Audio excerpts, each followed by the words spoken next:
Hey everyone, welcome to today's video, and today's stock is Shopify, ticker symbol SHOP.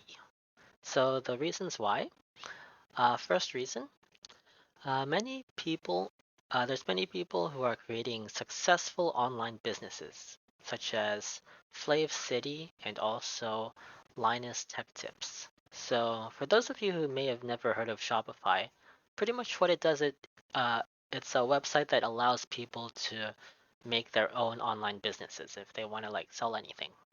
And well, not one, but two of the more popular YouTubers that I know actually started their own online business using Shopify. And not just these two online YouTubers, but I've heard a lot of other people talk about how they've been successful at starting their own online business using Shopify as well. So here you can see two of them, Flav City, it's over here, Flav City powered by Shopify, and also Linus Tech Tips powered by Shopify. For those of you who don't know Flav City, it's a YouTube channel focused on healthy eating, and it helps you. It's a channel that helps you search for healthy products at the grocery store.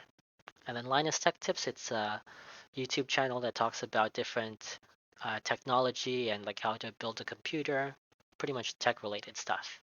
And if you go to both of their websites, you can see at the bottom these two screenshots that I took and see that they actually are powered by Shopify, and you can see the different products that they sell on there.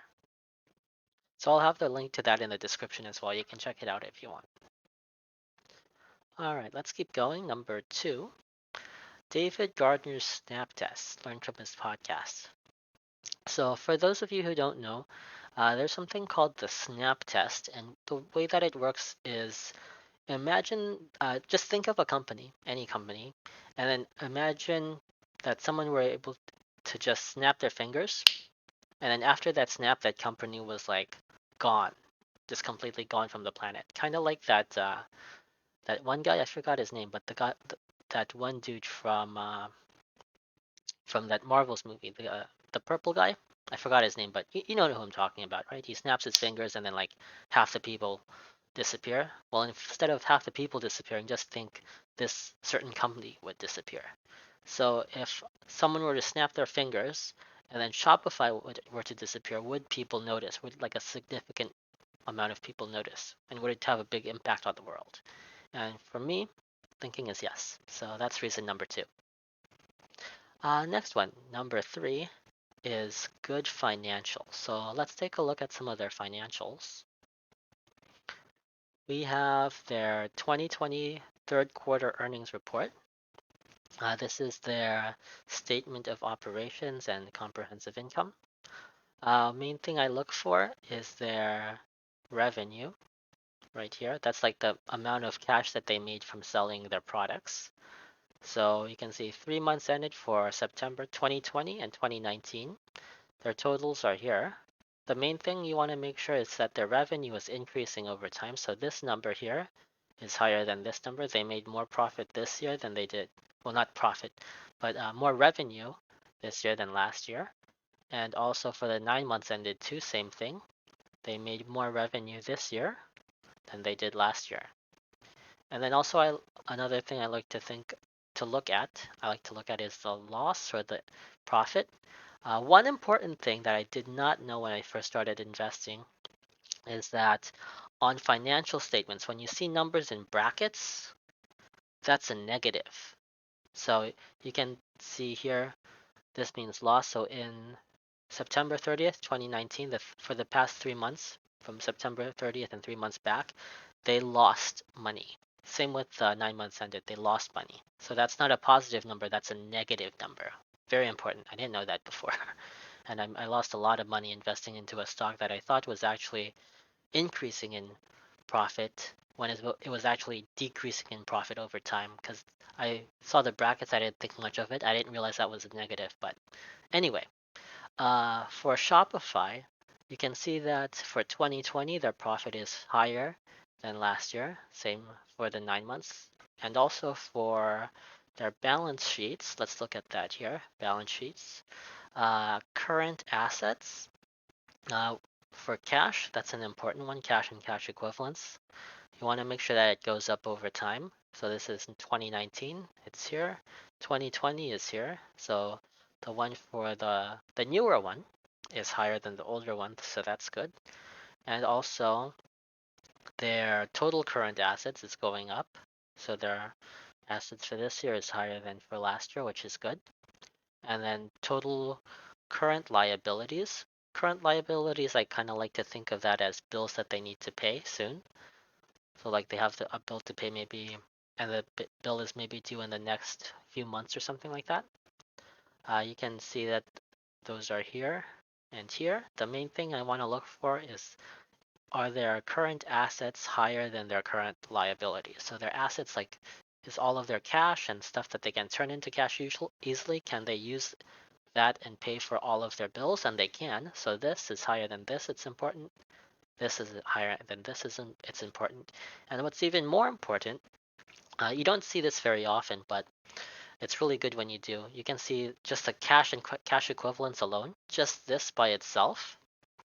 You compare this to this, they have enough cash to pay their current liabilities all right now if they wanted to. Same with last year. This number is higher than this number is higher than this. So if you see that on a balance sheet, it's a really big plus, but it's not a must. What is important for me though is usually at least have the total current assets higher than the total current liabilities. But if you have the cash as well, that's awesome. Really good.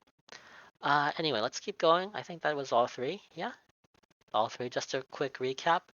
So they have many people creating a lot of successful online businesses. So Flav City and Linus Tech Tips, they're using Shopify to run their online stores along with a lot of other people. It passes the snap test. So if Shopify were to just erase from planet Earth, all of a sudden, then a lot of people would be affected in a negative way. And also, they have a lot of good financials. So those are the three reasons why I'm choosing Shopify for today. And some final notes. For those of you who don't know, my current goal is to outperform the Spider, which is the S&P. It's an ETF of the S&P 500. SPY is the ETF. And for those of you who don't know what the Spider is or the S&P 500, it's like the average of all the stock performances, all the stocks performance. So imagine you're in a classroom, you're back in college or high school, and you're taking a test like the final exam. Maybe the curve for the final exam or the average score is 50%. That 50% is the curve, and everything above the curve is an A or a B. If you get 50%, you get the C. So this spider, that's like the curve. So if you hit the spider's performance or the S&P 500's performance, that's a C. But if you get above it, if you outperform it, you get above it, you get an A or a B. So that's what I'm trying to do. Let's see. We can skip that for now.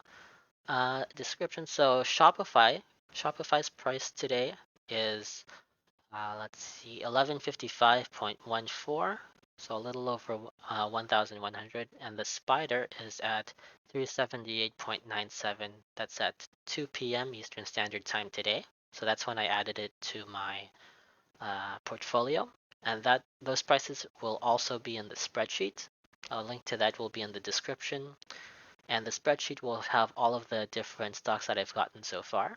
Uh, Also, there's going to be a link to the Linus Tech Tips website and also the Flav City website. So you can take a look at those two websites and see how their webpage was designed by Shopify and how Shopify helps allow them to sell stuff online for a profit and run their online store. Also, I'll have a link to Shopify's financial info. So that's going to be this stuff here. You can check that out for yourself if you want. And also to let you know about the schedule right now, for the weekend, I'm going to be giving you guys 5 stocks for the week. And then after that, for every weekday, I'm going to choose one of those 5 stocks and then add that to my portfolio at 2 p.m. Eastern Standard Time, and also give you guys 3 reasons why. So there's going to be 5 stocks, one for each weekday, Monday through Friday. And yeah, that's pretty much it. If you guys have any questions, just leave them in the comments below, and I'll see you guys next time. Bye.